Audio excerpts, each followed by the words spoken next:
Assalamualaikum warahmatullahi wabarakatuh. Bertemu lagi dengan saya Novita. Di kali ini Novita bakalan bikin video tentang pemeriksaan bayi baru lahir. Nah, pemeriksaan bayi baru lahir ini itu disebut juga pemeriksaan BBL. Nah, pemeriksaan bayi baru lahir ini itu biasanya si bayi itu ditemenin atau didampingin sama ibunya. Kan nggak mungkin kan kalau misalnya bayi itu jalan sendiri gitu. Nah, sebelum lanjut ke prosedurnya, Novita bakalan ngenalin alat dan bahan yang dibutuhkan dalam pemeriksaan bayi baru lahir, seperti bengkok, antiseptik gel, terus ada perlang, terus ada stetoskop, terus ada pengukur tinggi badan, lalu ada handscoon, lalu ada kasa steril, lalu ada midline, lalu ada comb. Comb ini nanti itu berisi kasa steril. Selanjutnya kita harus mengkomunikasikan ke orang tuanya si bayi atau ibunya bayi. Jadi kalau misalnya ada ibunya, terus kita bilang, "Assalamualaikum Bu, selamat pagi. Perkenalkan, nama saya Nurse Novita. Saya di sini yang akan melakukan pemeriksaan pada anak ibu. Pemeriksaan ini meliputi suhu, lalu ada tinggi badan, berat badan. Nah, pemeriksaan ini dilakukan selama 15 menit. Tempatnya ada di sini. Apakah Ibu bersedia?" Nah, kalau misalnya Ibu bilang bersedia, bayinya diambil. "Permisi Ibu, saya mau mengambil bayinya untuk dilakukannya pemeriksaan." Seperti itu teman-teman. Jadi kalau ada ibunya, kita harus izin dulu ke ibunya, terus kita harus ngomong gini. Nah, terus kalau misalnya si ibunya pengen nemenin si bayi pas pemeriksaan, bolehin aja di sebelahnya si bayi atau ibunya duduk di satu tempat itu. Kan takutnya si bayinya nangis, minta susuin kan gitu. Terus kan kita udah diizinin sama ibunya. Nah, terus kita bawa bayinya. Terus kita taruh bayinya di tempat pemeriksaan. Seperti ini. Terus kita taruh di sini.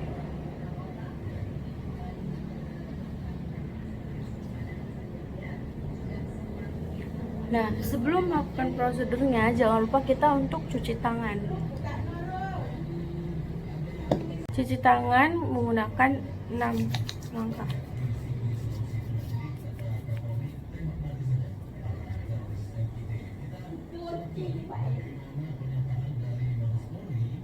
Nah, setelah itu kita menggunakan handscoon.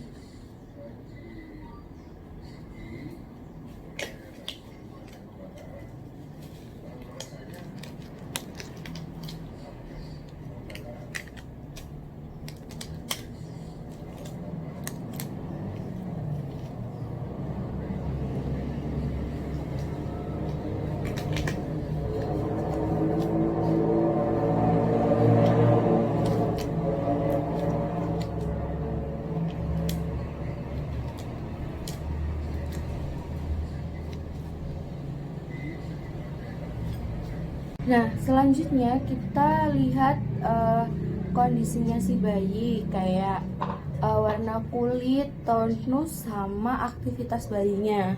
Kita lihat.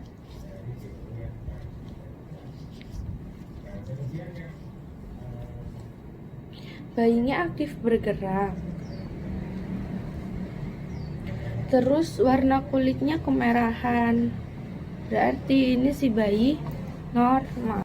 Nah, setelah itu kita lihat apakah kulit bayinya itu ada bintik-bintik hitamnya. Nah, ternyata di sini tuh bayinya nggak ada bintik-bintik hitam. Lalu kita tutup kembali. Terus habis itu,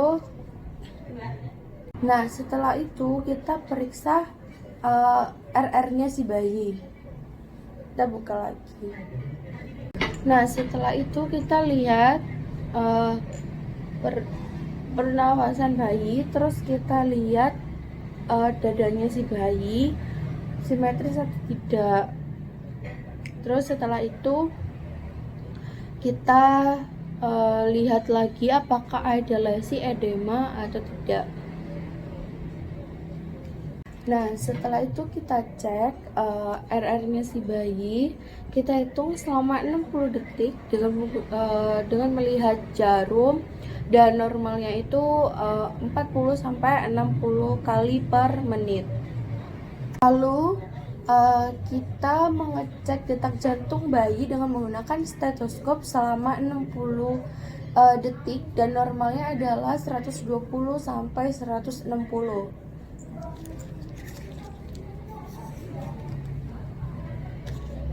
Biasanya ini itu sejajar dengan kuping bayi.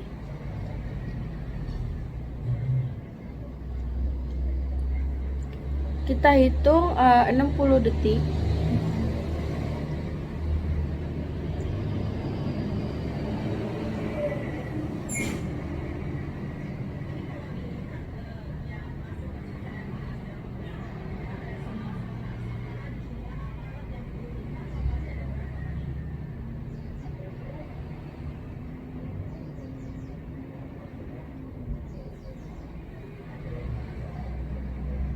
Dan ternyata detak jantung si bayi itu ada di angka 130.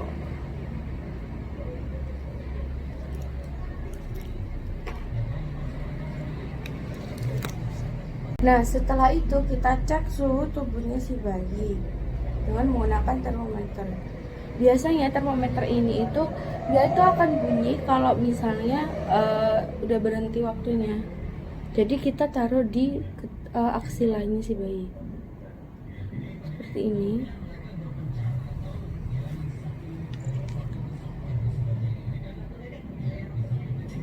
Nah terus kan bunyi. Nah normalnya itu 36,5 sampai 37,5, dan si bayi ini ada di angka 36,5.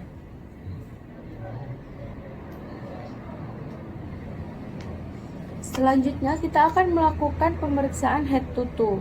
Pemeriksaan ini itu dilakukan dari kepala dulu.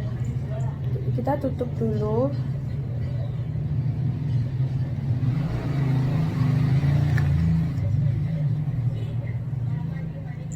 Terus kita lihat di kepalanya. Kita inspeksi dulu. Kayak gini, kita inspeksi apakah ada pembengkakan atau tidak. Terus habis itu kita cek ubun-ubun anterior dan posterior. Ada di posterior. Kita cek dulu ubun.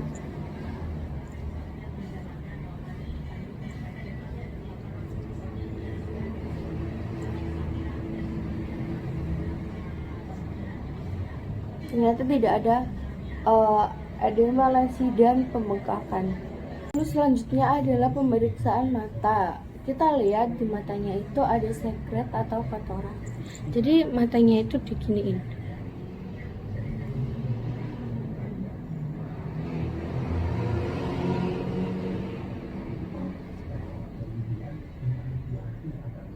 Dan ternyata tidak ada sekret atau kotoran di dalam matanya si bayi. Kita lihat. Lalu kita lihat konjungtivanya anemis atau anemis. Kita pencet gini.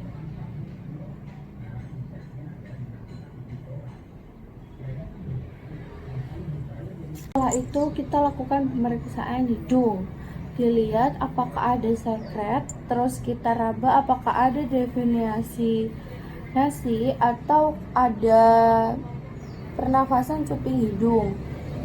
Kita lihat ternyata tidak ada sekret. Terus kita raba.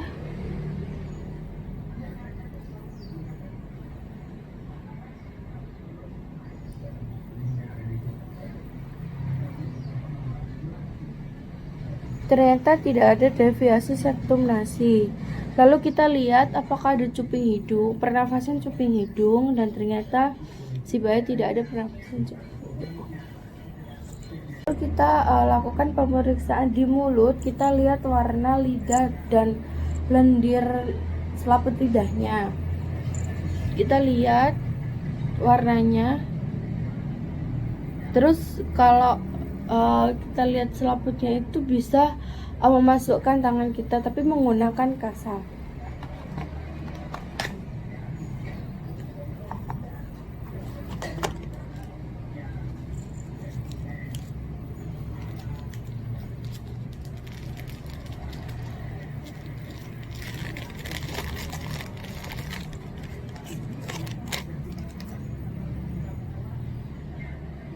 Seperti ini. Terus kita bungkus tangan kita kayak gini. Terus kita lihat, masukkan tangan kita ke dalam mulut. Terus kita lihat, geser-geser ke atasnya. Kita lihat langit-langit mulutnya si bayi. Sudah kita buang ke bengkok.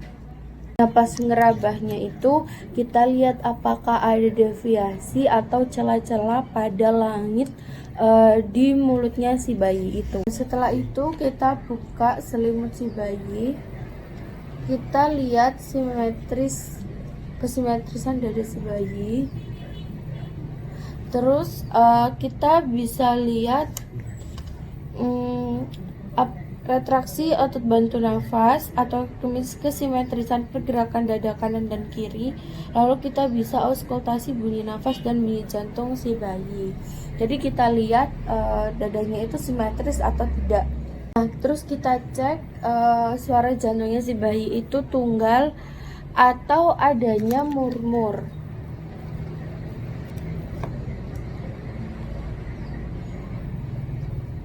Kita lihat.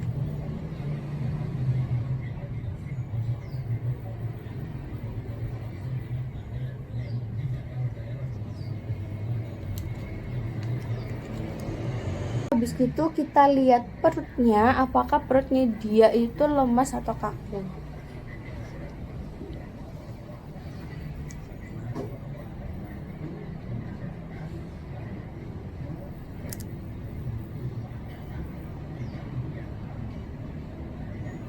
Lalu setelah itu kita lihat inspeksi tali pusatnya, apakah ada pembengkakan, perdarahan, nanah, atau yang lainnya.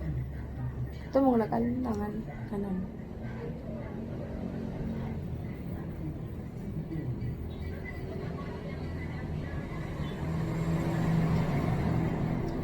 Dan ternyata si tali pusatnya si bayi itu nggak ada pembengkakan, perdarahan, nanah, atau yang lainnya. Setelah itu kita buka semuanya, terus kita lihat popoknya, terus kita lihat raba tulang belakangnya si bayi. Terus habis gitu kita inspeksi punggung sama tulang belakangnya, apakah ada bercak kebiruan, kehitaman atau tidak. Biasanya itu ada di bokongnya. Jadi kita miringkan kayak gini, terus kita raba.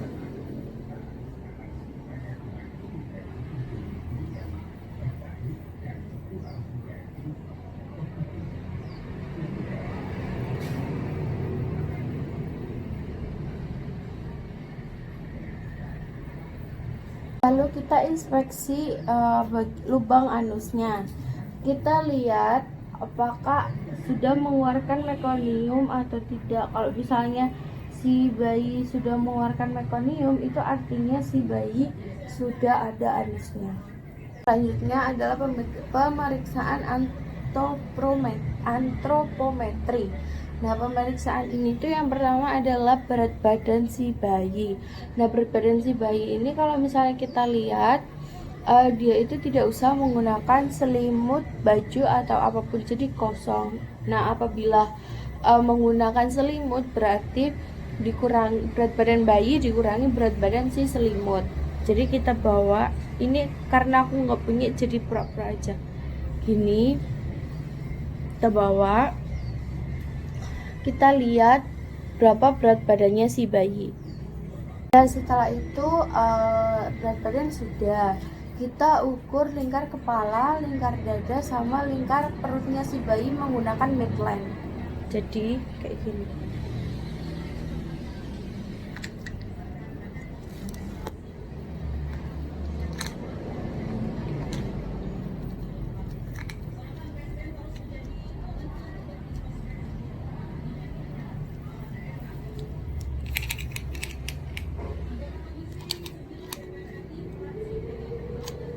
Terus kita ukur dadanya di antara puting susu. Terus kita ukur ke perutnya.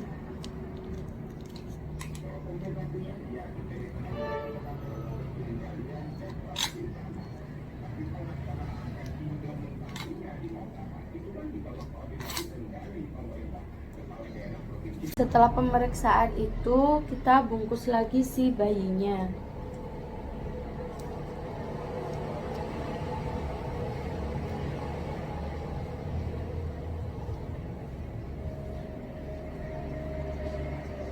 Setelah itu kita ukur panjang bayinya, pastikan juga kaki bayinya itu lurus, jadi kita agak tekan seperti ini.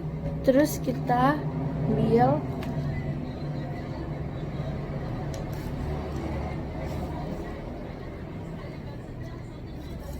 pastikan berada di angka 0. Terus kita ukur.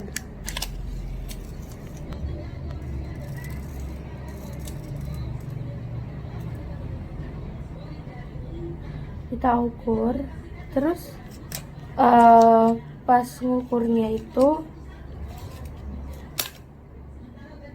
dimiringkan.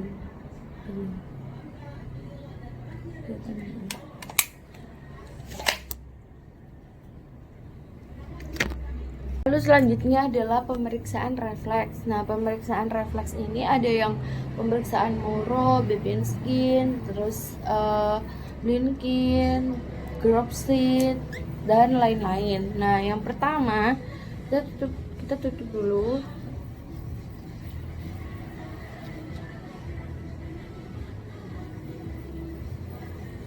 Yang pertama adalah refleks Moro. Refleks Moro ini itu memberikan suara atau supaya si bayinya itu terkejut, bisa dengan membentangkan meja atau bertepuk tangan seperti ini. Terus yang kedua adalah refleks blinking. Refleks blinking itu kita lihat si bayinya itu berkedip atau tidak pas kita itu ngasih cahaya. Jadi misalnya kita kasih cahaya terus kita pencetin, kalau misalnya dia berkedip berarti dia normal. Lalu selanjutnya adalah refleks Babinski, yaitu kita menyentuh kakinya si bayi. Terus kakinya tuh biasanya mengembang gini, kan kayak gini. Nah, kita sentuh telapak kakinya si bayi, sentuh dong, dia akan mengembang gitu.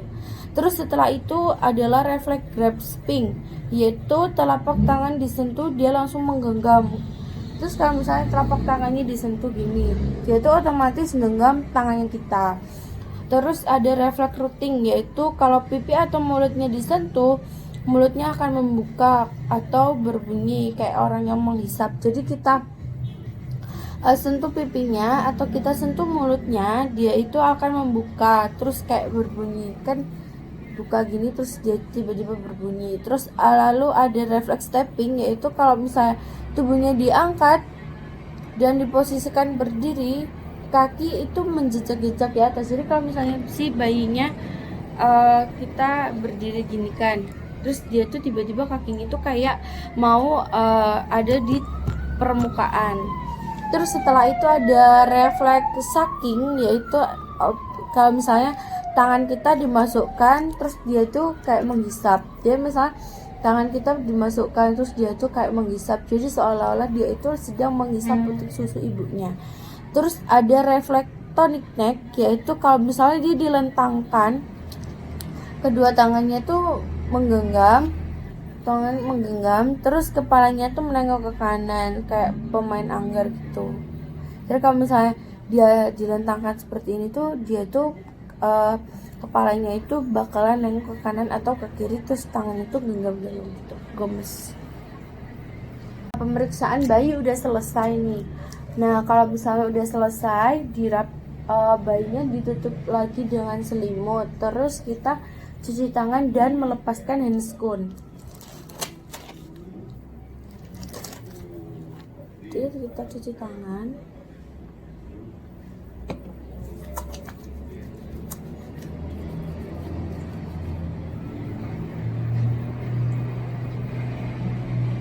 Si handscoon dibuang ke bengkok. Nah setelah kita udah cuci tangan, udah bersih, kita kasihkan bayinya ke ibunya untuk disusui. Kita kasihkan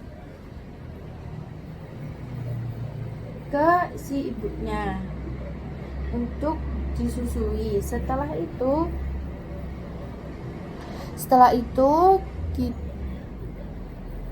jelaskan ke ibunya hasil yang tadi. Kalau misalnya ada abnormalitasnya, berarti dia harus dilakukan pemeriksaan lanjutan. Nah, alhamdulillah banget ya udah selesai, dan aku udah jelasin dari awal sampai akhir prosedur. Semoga ilmu ini bermanfaat dan dapat menambah wawasan kalian. Maaf juga kalau misalnya ada salah kata atau perbuatan atau kekurangan dalam membuat video ini, karena memang kesusahan kalau membuat videonya sendiri. Dan terima kasih sudah menonton. Semoga di video-video aku yang sebelumnya juga bermanfaat banget buat kalian semua yang nonton. Terima kasih dan sampai jumpa di video selanjutnya. Dadah, assalamualaikum.